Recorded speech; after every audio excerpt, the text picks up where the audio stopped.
So let's talk about introduction paragraphs.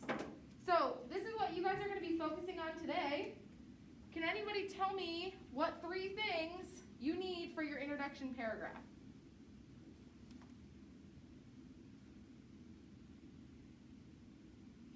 Hook, background, and thesis.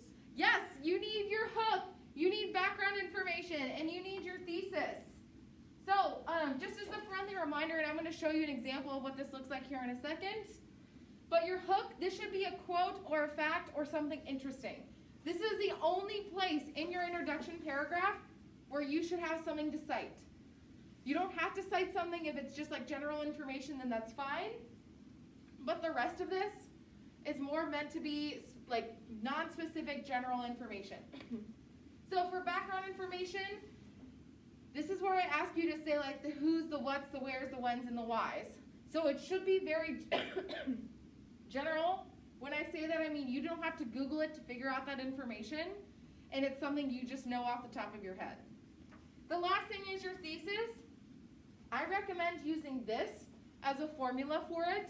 This is something that Mrs. Graber uses as well, who's your college English professor. So she sets it up exactly like this. Obviously, sometimes the wording changes if it's not an argument, but you still have your topic, your claim, and then your 3 body paragraphs. So here's an example.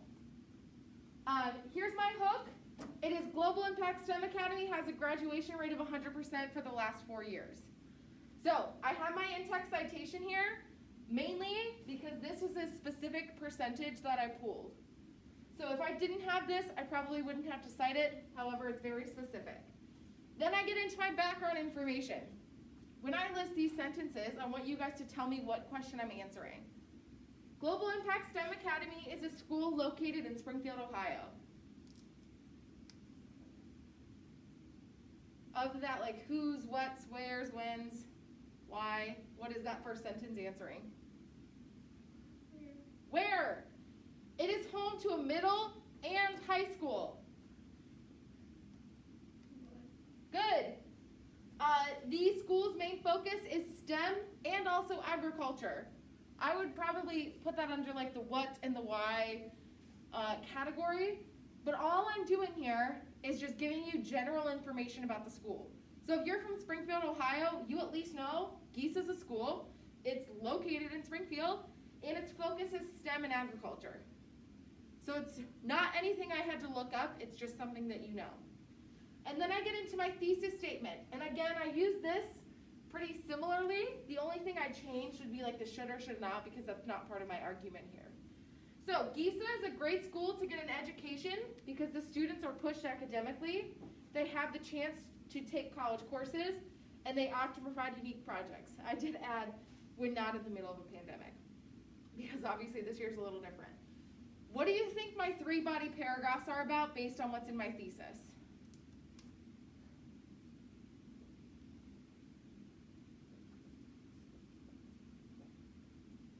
Look at what you think my body paragraphs are going to be about based on what I have here. Yes, Jake?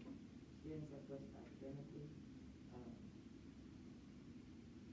college courses, Yep. and unique projects. Perfect. That's exactly what my body paragraphs are about. Academically pushed, college courses, and then projects. All right. So that's how I have my thesis set up. What you guys are going to do, we're actually going to practice this. So I have a topic already for you.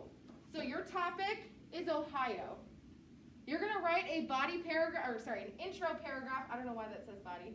You're going to write an intro paragraph that has your thesis statement as such. So your thesis will be set up Ohio, and then instead of should be, is a great state because it has 11 million people, it has many attractions, and farming. So that's what you're going to put in your thesis, but you need to write a hook and background information and then a thesis statement. So your topic is the state of Ohio. Think about what goes in background information that you could talk about for Ohio. And that's like the who, the what, where, when, and how. I will say this, you shouldn't have to Google anything. You all live here. You've lived here for many years. What do you know about Ohio? Where are we located? What are we known for? And you're going to write that right now. I'm going to call on 2 people to randomly share their intro paragraph for this example right here. So you can type it on whatever you want, and I will call on you randomly to share that.